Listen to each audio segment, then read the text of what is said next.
Ahí estamos de nuevo. No sé en dónde nos habíamos quedado, hasta dónde me escucharon.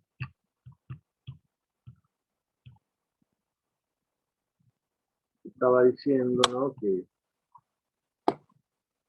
eran sociedades que estaban muy en el ámbito de la necesidad, ¿no?, que sufrían constantemente la cuestión de la supervivencia, ¿no?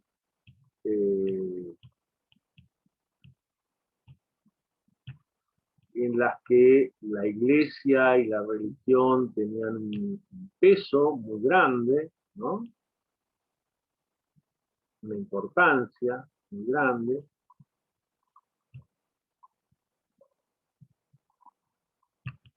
El poder estaba dividido entre los nobles y el clero, la iglesia, ¿no? Y después de la Edad Media hay una etapa que empieza a haber más libertades, más creatividad, ¿no? Se retoman elementos de la Edad Antigua y se los revisan, ¿no?, a todos estos autores, y es la llamada el Renacimiento, ¿no? Y luego del Renacimiento, bueno,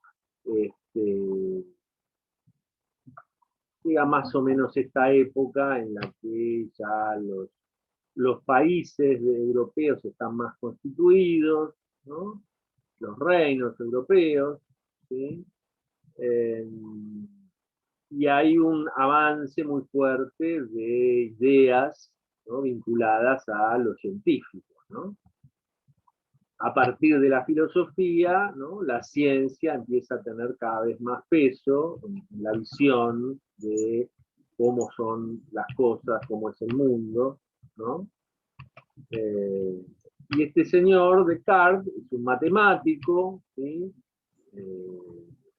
que construye un pensamiento, ¿sí?, filosófico a partir de ciertas ideas que tienen que ver con la geometría, ¿no?, con el orden del mundo, ¿no?, y con el acceso al conocimiento a través de la lógica y la racionalidad, ¿no? Esto que vemos del logos en la antigua Grecia es como lo que se destaca y se retoma en este pensamiento de este filósofo francés, ¿no?, y de otros de esa época. Pues los filósofos expresan un pensamiento de una época, ¿no?, en el cual la ciencia tenía cada vez más peso, ¿no?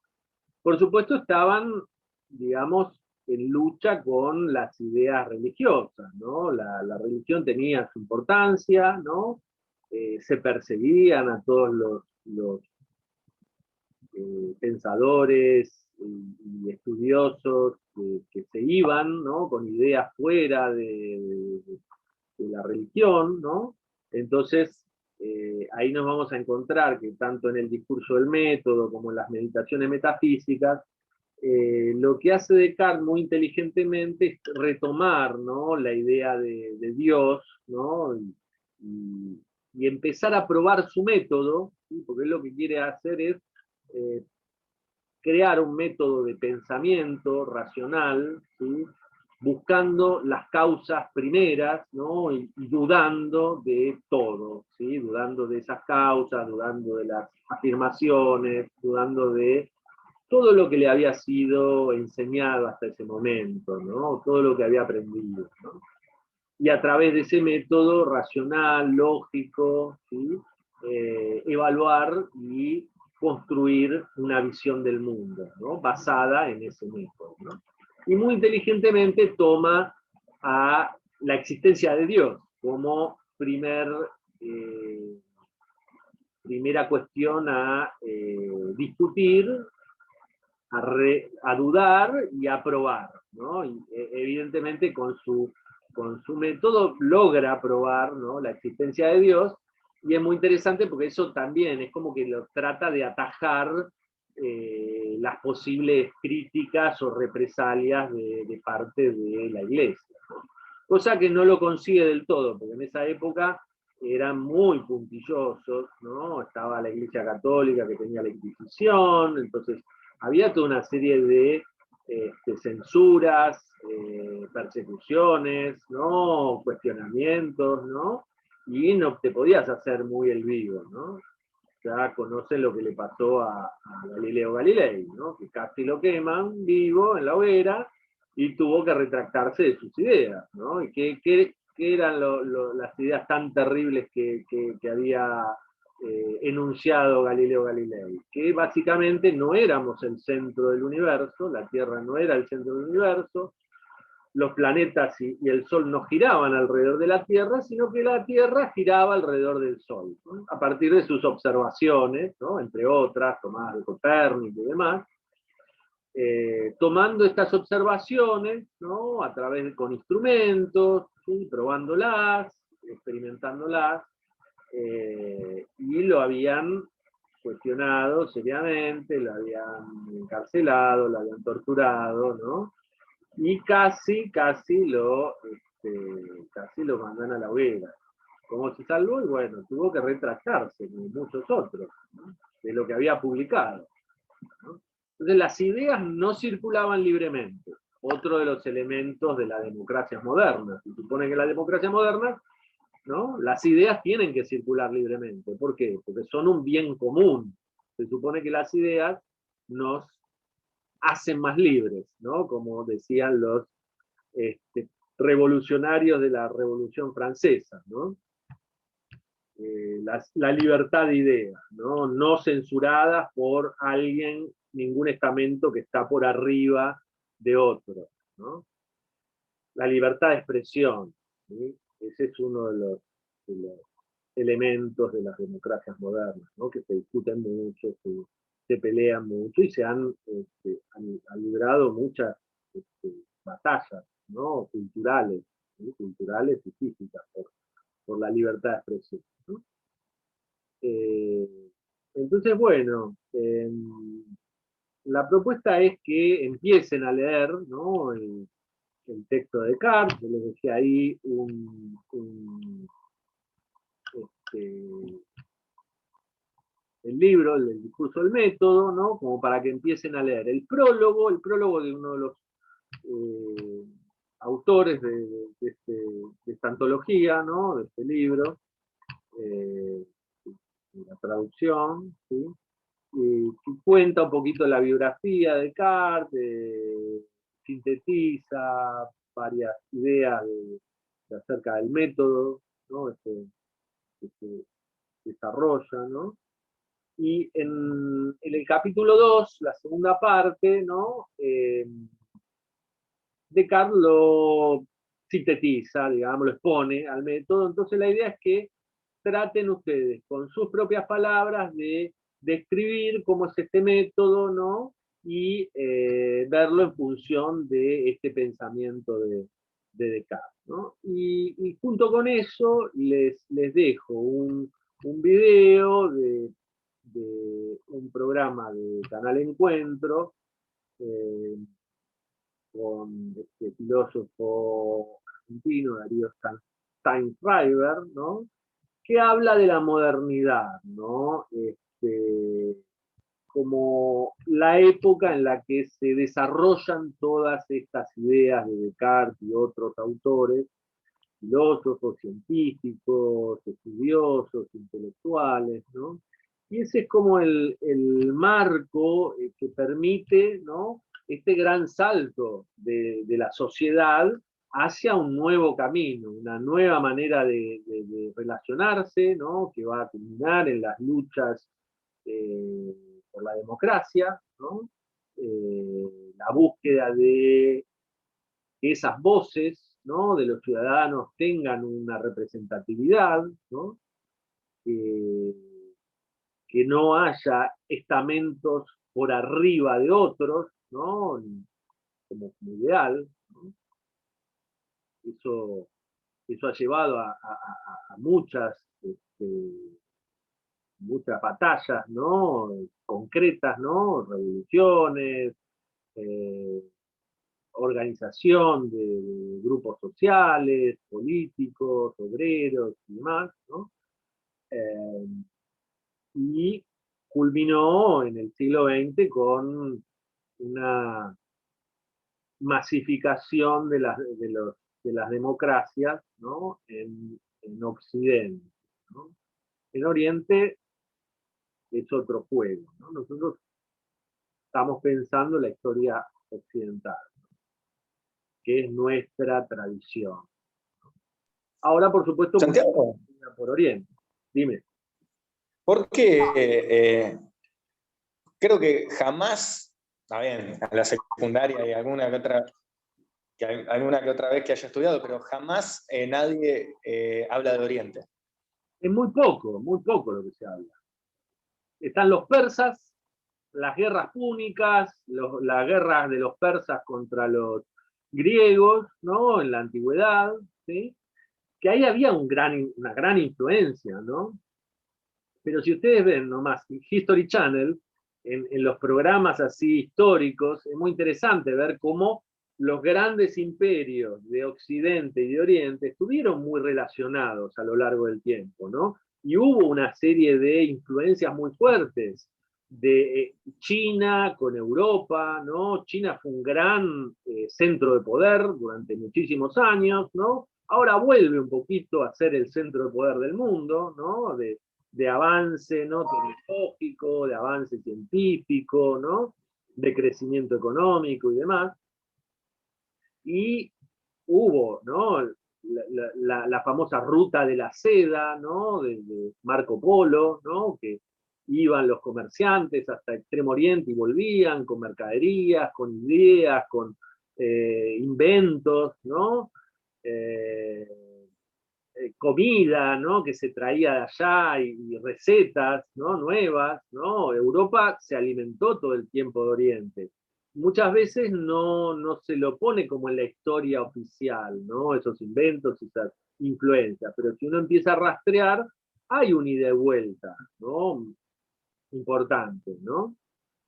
Porque yo la veía empecé a ver ahí por YouTube al psicólogo Carl Jung, que lo que conocemos en la secundaria, algunas cosas enseñaban lo subjetivo, lo interno, lo externo, todo eso, pero el tipo estaba súper relacionado con la numerología china, y medio que en ese momento medio que lo apartaron un poco porque era el arte de la adivinación y no era Claro, científico. Se claro. toma lo oriental como que no es científico y aparentemente algo bien hacen porque son unas sociedades milenarias que tienen una buena vida. No sé si tendrán una buena vida, estoy hablando sin saber, me parece, pero no se los considera para nada. Claro. Totalmente. Sí, sí, sí, sí, sí. En muchos casos digamos, reprime o se trata de ocultar, digamos, esos, esas influencias y esas maneras de pensar distintas, ¿no? Pero sin duda que han existido a lo largo del tiempo, ¿no?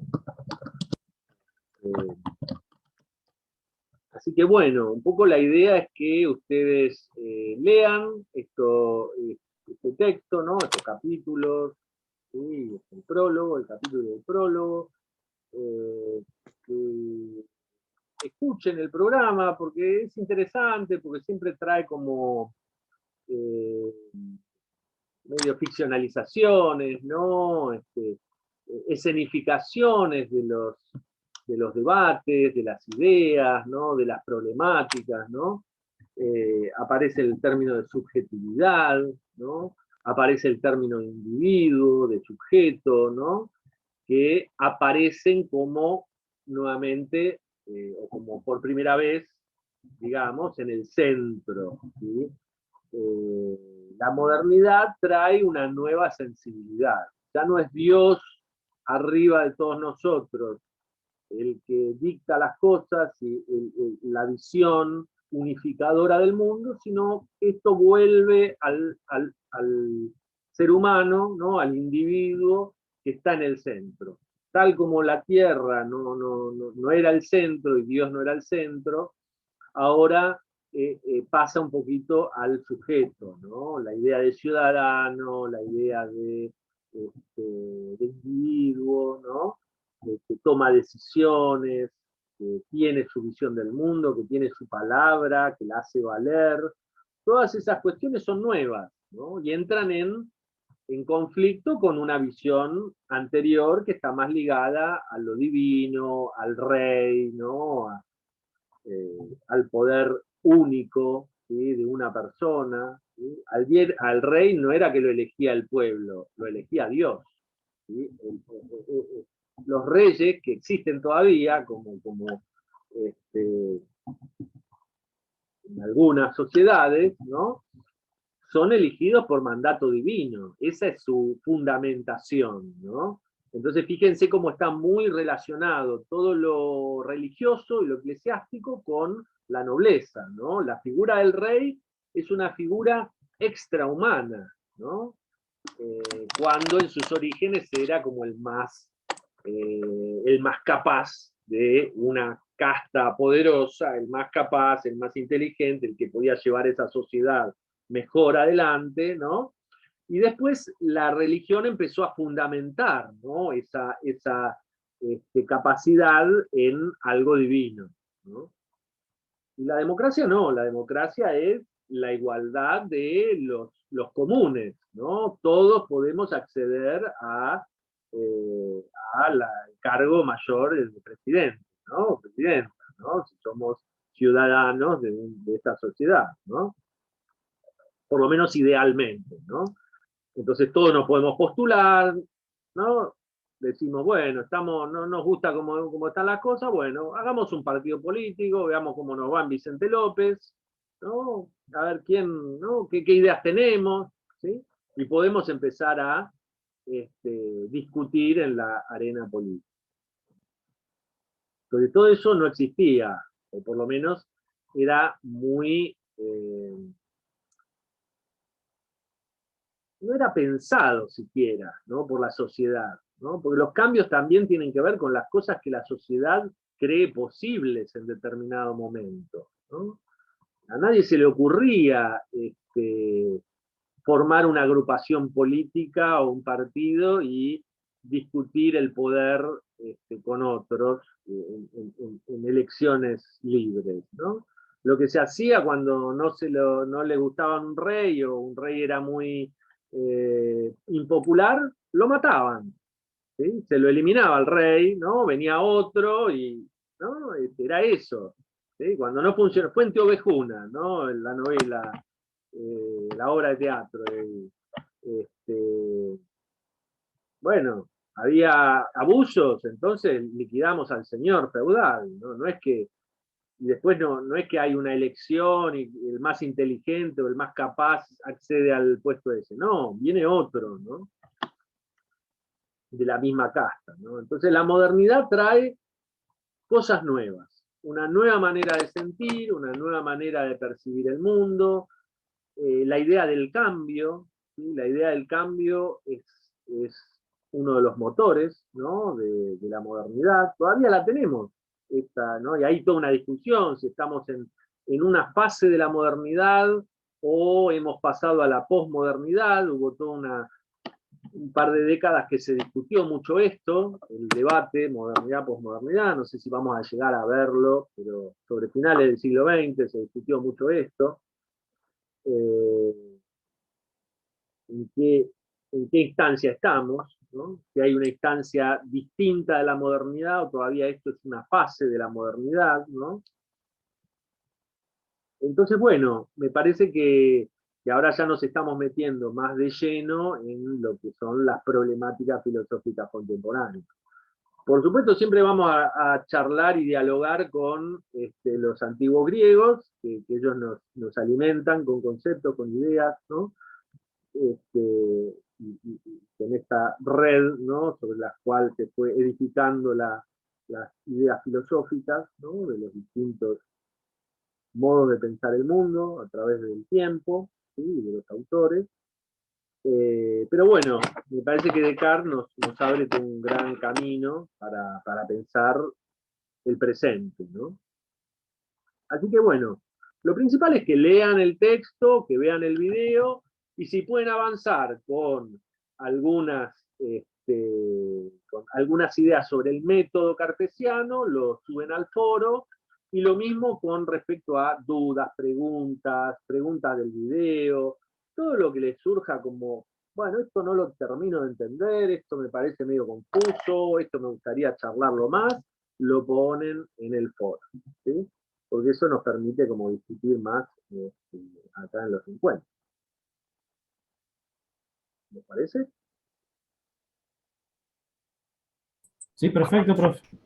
Sí, profe. Perfecto. 10 puntos. Buena semana, buen fin de semana. Buena semana. Nos vemos el miércoles para producción oral escrita y nos vemos el jueves que viene para problemática. Perfecto. Gracias, Santiago. Saludos. Gracias, profe. Nos vemos. Pásenla Gracias, bien. Chau, profe, chau. chao.